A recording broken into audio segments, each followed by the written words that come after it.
सुप्रभात। हम पढ़ रहे थे हिंदी साहित्य के इतिहास की लेखन परंपरा के बारे में, किन किन विद्वानों ने साहित्य का इतिहास लिखा।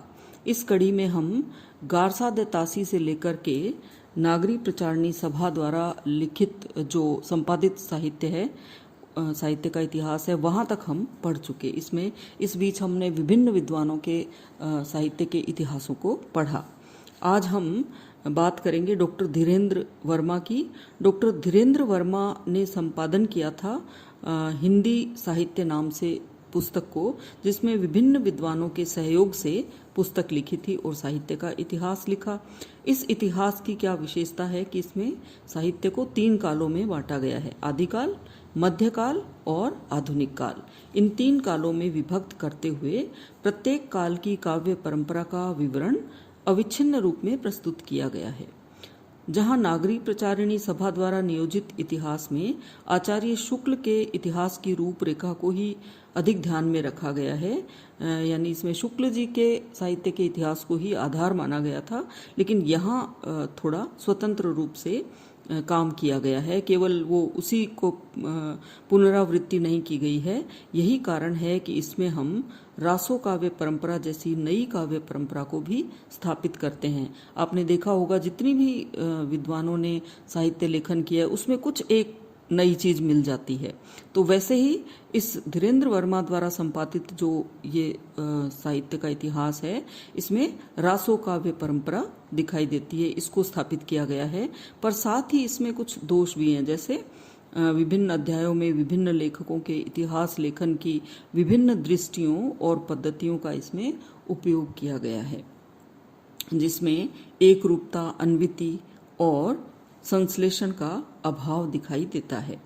यानी हिंदी साहित्य के इतिहास जितने भी लिखे गए हैं, किसी में कोई त्रुटि रह गई है तो किसी में कोई त्रुटि रह गई है, और हर बार एक नया इतिहास हमारे सामने आता है। फिर भी हिंदी साहित्य के इतिहास लेखन की परंपरा में डॉक्टर धीरेन्द्र वर्मा के लिखे हुए इस हिंदी साहित्य के इतिहास को एक विशिष्ट स्थान पर हम रख सकते हैं। उपर्युक्त इतिहास ग्रंथों के अतिरिक्त भी अनेक शोध प्रबंध और समीक्षात्मक ग्रंथ भी लिखे गए हैं। संभवतः सभी का तो अपन वर्णन यहाँ नहीं कर सकते हैं, लेकिन कुछ एक विद्वान जैसे डॉक्टर गोविंद त्रिगुणायत का हिंदी साहित्य का इतिहास भी है, तुलनात्मक इतिहास है। तो इसी प्रकार से बहुत सारे और भी विद्वान हैं जो हिंदी साहित्य के संपूर्ण इतिहास तो नहीं, किंतु उसके किसी एक पक्ष या अंग काल या किसी एक हिस्से को लिखते हैं। जैसे किसी में आदिकाल है तो किसी में भक्ति काल पे लिखा गया है। इन सब का के बारे में अपन विस्तार में तो नहीं जाएंगे, पर मैं आपको कुछ कुछ महत्वपूर्ण ग्रंथों के नाम बता देती हूँ, जिसमें डॉक्टर भागीरथ मिश्र का हिंदी काव्य शास्त्र का इतिहास, डॉक्टर नगेंद्र की रीति काव्य की भूमिका, श्री परशुराम चतुर्वेदी का उत्तरी भारत की संत परंपरा, श्री प्रभुदयाल मित्तल का चैतन्य संप्रदाय और उसका इतिहास, डॉक्टर विजयेंद्र स्नातक का राधा वल्लभ संप्रदाय, सिद्धांत और साहित्य। इसी प्रकार श्री विश्वनाथ प्रसाद मिश्र का हिंदी साहित्य का अतीत, श्री चंद्रकांत बाली का पंजाब प्रांतीय हिंदी साहित्य का इतिहास, और इसी प्रकार कुछ एक और नाम मेरे सामने आते हैं, डॉक्टर टीकम सिंह तोमर का हिंदी वीर काव्य। इसी प्रकार डॉक्टर मोतीलाल मेनारिया कृत राजस्थानी भाषा और साहित्य, और इसी में एक कड़ी हम ले सकते हैं राजस्थानी, इन्हीं का दूसरा ग्रंथ जो है मोतीलाल मेनारिया का राजस्थानी पिंगल साहित्य, डॉक्टर केसरी नारायण शुक्ल, डॉक्टर श्री कृष्ण लाल और डॉक्टर लक्ष्मी सागर वार्ष्णेय के आधुनिक काल संबंधी विभिन्न शोध प्रबंध भी दिखाई देते हैं। डॉक्टर नलिन विलोचन शर्मा का साहित्य का इतिहास दर्शन, डॉक्टर सियाराम तिवारी का मध्यकालीन खंड काव्य, डॉक्टर सरला शुक्ल, डॉक्टर हरिकांत श्रीवास्तव, डॉक्टर ओम प्रकाश शर्मा आदि विद्वानों के प्रेमाख्यानक काव्य संबंधी शोध प्रबंध आदि ऐसे शताधिक ग्रंथ प्रकाशित हुए हैं। जिनके द्वारा हिंदी साहित्य के विभिन्न कालखंडों, काव्य रूपों, काव्य धाराओं, उपभाषाओं के साहित्य आदि पर प्रकाश पड़ता है। इस प्रकार इस बात की आवश्यकता है कि इन शोध प्रबंधों के उपलब्ध नूतन निष्कर्षों के आधार पर अद्यतन सामग्री का उपयोग करते हुए नए सिरे से हिंदी साहित्य का इतिहास लिखा जाए।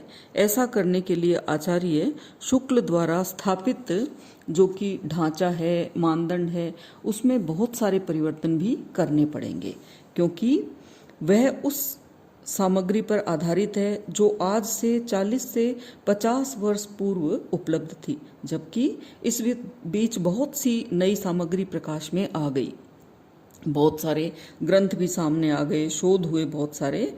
इस लक्ष्य की पूर्ति का एक प्रयास हिंदी साहित्य का वैज्ञानिक इतिहास में हुआ है, जिसमें साहित्य इतिहास के विकासवादी सिद्धांत की प्रतिष्ठा करते हुए उसके आलोक में हिंदी साहित्य की नूतन व्याख्या प्रस्तुत करने की चेष्टा की गई है।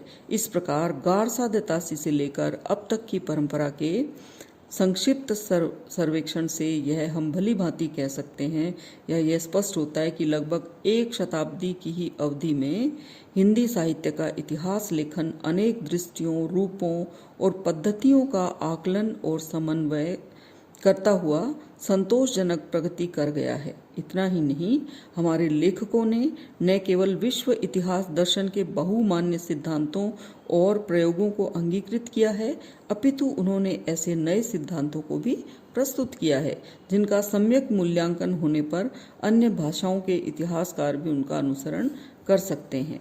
तो इस प्रकार बहुत सारी रचनाएं सामने आई है। हो सकता है कुछ नाम छूट भी गए हों, लेकिन हिंदी साहित्य का इतिहास की परंपरा का ये जो टॉपिक है आज हमारा समाप्त होता है। धन्यवाद सभी का।